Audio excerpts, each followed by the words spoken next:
he's not coming. But I shouldn't say it that way. I have no expectation that my client, Mr. Woods, will appear today. Okay. All right, well, we'll take that up next. Ever wonder what really goes on behind the scenes of a plea deal? What happens when the paperwork is a mess? The judge starts asking tough questions? Today, we're diving into a tense courtroom exchange where a defendant tries to enter a no-contest plea for lying to a police officer, but the judge quickly realizes something is amiss. Let's break down the legal complexities, the strategic choices, and the surprising twist in this case. Let's call Mr. Woods' matter. This is People versus Dennis Woods, file number 235201. Mr. Wilson present here in the courtroom. We'll go on the record in People versus Joel Wilson, file number 255421 and 5485. Defense counsel, put your appearances on and specify the file for the record.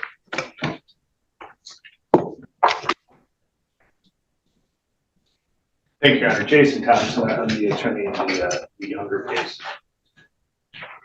Melissa Goodrich, prosecutor on special assignment. Mr. Thompson's on the insurance fraud, false report, the 5485. All right, Mr. Seager, did you want to put your appearance on? Thomas Seager appearing with on behalf of Mr. Wilson. Okay, so this is set for. Don't be shy, Mr. Seager. Come out for it. All right. He's looking to have his case dismissed, so he doesn't want you to get trapped in here. They want to get too close to Okay, so I guess I'll throw this out to both defense counsel. How do we want to proceed? Mr. Wilson wanted to accept a plea today. I have a written plea offer from Mr. Juliet. I understand he's in trial today. I did text with him on a break and ask if we could do no contest. I do have his text message saying we could, Your Honor. So that's different than the written plea, and I don't know if Ms. Goodrich has been a part of that, because that's just been a brief text message, but we're asking the court to accept the plea offer on a no contest basis. Mr. Juliet did inform me of that change, so we consent to that. Okay. So I have a signed plea sheet. It's not the shortest police report in the world, because it's an insurance fraud investigation. If the court accepted that plea agreement, Mr. Seager's case would be dismissed in full.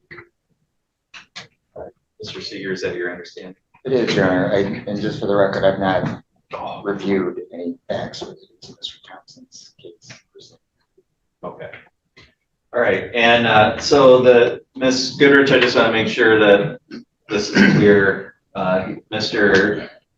Wilson's going to enter a no contest plea to an added count.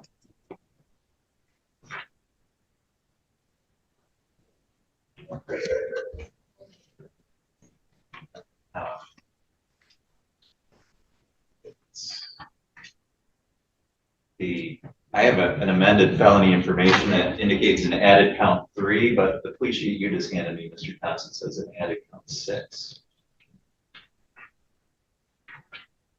I think it might be the wrong case, because that would be Mr. Seager's case. The plea is supposed to be in 5485, according to the amended felony information that I received yesterday. This moment highlights a crucial procedural snag that can derail a plea agreement. The judge is trying to reconcile the amended felony information he received with the plea sheet handed to him by Mr. Thompson. We hear him state there's a discrepancy. The amended information refers to an added count 3, while the plea sheet references an added count 6 in Mr. Seager's case. This isn't just a clerical error, it's a fundamental to ensuring the defendant is pleading to the correct charge and that the court has jurisdiction over the specific offense. In criminal procedure, clarity and accuracy in charging documents are paramount. Any confusion about the count or the specific file number could lead to a plea being deemed not knowing or involuntary, potentially allowing a defendant to withdraw their plea later. It's a testament to the judge's diligence that he catches this before proceeding, ensuring the integrity of the judicial process. I just want you to take a look at this since you're right here. This is the one that I had. This is the one that you handed me. The one that you handed me was an added count 6 in Mr. Seager's case. The one that I had before was an added count 3 here.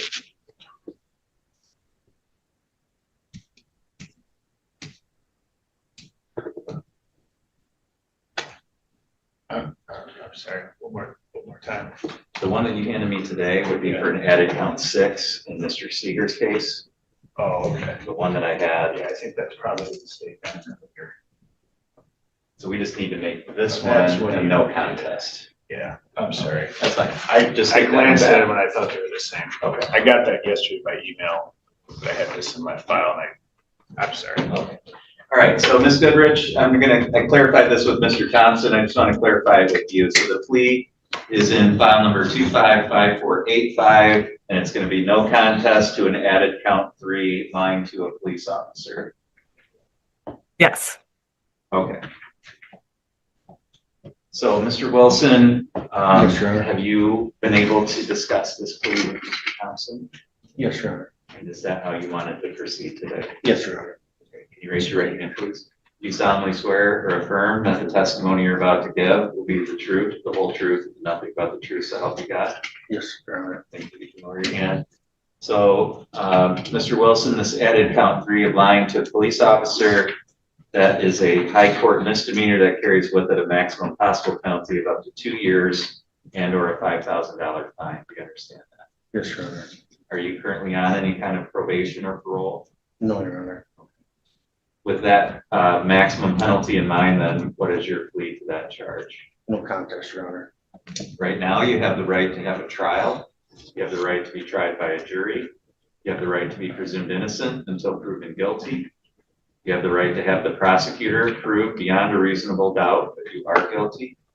You have the right to have any witnesses against you appear at trial and to question those witnesses. You have the right to have the court order any witnesses on your behalf to appear at trial. You have the right to remain silent during a trial and to not have that silence used against you, and the right to testify at a trial yourself if you want it. You understand all those rights. Yes, Your Honor. And you understand that you're giving up and waiving all of those rights by pleading guilty. Yes, Your Honor. Also, you don't have, sure. I'm pleading no contest. Oh, I'm sorry, I misspoke. I'm sorry, I just caught it. I get into a pattern of I apologize rights. for interrupting you. Sometimes I go on automatic pilot. And Your Honor, just for clarification, and although I didn't review what you're saying, there was a small misunderstanding relative to the tenets of it. Here we see the judge correct himself after listing the rights Mr. Wilson is waiving by pleading guilty, clarifying that he is actually entering a no contest plea. This distinction is legally significant. A no contest plea means the defendant accepts the conviction without admitting guilt. This is often a strategic choice, particularly when the potential for civil liability stemming from the same incident as an admission of guilt in a criminal case can be used against a defendant in a subsequent civil lawsuit. The court then delves into the specifics of the plea bargain, specifically the delay with the reduction to a destination, which Mr. Seager points out as the material portion of the agreement. This sounds like a deferred judgment or a conditional sentencing, where the severity of the sentence could be reduced after a period often contingent on a good behavior or completing certain conditions. Such agreements are common in plea bargaining under principles similar to those found in Rule 11 of the Federal Rules of Criminal Procedures, which governs pleas, ensuring they are knowing, voluntary, and have factual basis. It also underscores the importance of the court ensuring the defendant fully understands these conditions, as if the judge doesn't adhere to the sentencing agreement, the defendant usually has the right to withdraw their plea. And again, it's not my file, I'm only directly related to it, but at least my understanding is there would be a delay with the reduction to a misdemeanor, which I'm not sure if the court specifically had indicated to the extent that he successfully completes his the term of the delay, and that would be the material portion of the plea. Right, so is that correct, Mr. Thompson? Yes. And Ms. Goodrich, that's your understanding as well? That is. Okay. So, yeah, I mean, Mr. Seager's right, that that kind of sentencing agreement is part of this whole thing. You understand? Yes, Your Honor. Okay. And if for some reason I was to not go along with that sentencing agreement, then you would be able to withdraw the plea that you're making here today. You understand that? I think, yes. If you decided not to agree to it. Yes. Okay, yes, yes, Your Honor. You would not be stuck with the plea you're entering today. You would be able to go back and get all those rights back that you have. Yes, Your Honor. All right. So no one's threatened you with anything to get you to plead no contest. Has anybody promised you anything other than what we've talked about today? No, Your Honor. Is it your own free choice to enter this plea? Yes, Your Honor. Your Honor, is there any way Mr. Wilson could sit? He advises he's ill. He's also got a hernia situation. Sure. Yeah, go ahead. All right. Ms. Goodrich, I'm looking at Crawford County Sheriff's Department report number 24120000656. It's dated April 15th of 2024. Have you reviewed that report? I have not, but I know that Mr. Juliet is aware of that report. On behalf of the prosecutor's office, would you agree that that report would support a finding of guilt as to lying to a police officer? Yes, Your Honor. Mr. Thompson, have you reviewed that report? I have. Would you agree that it would provide the factual basis for the edit count 3 here? I would. All right. Ms. Goodrich, are the people aware of any threats, promises, or inducements other than what's been placed on the record? No, Your Honor. Mr. Thompson, are you?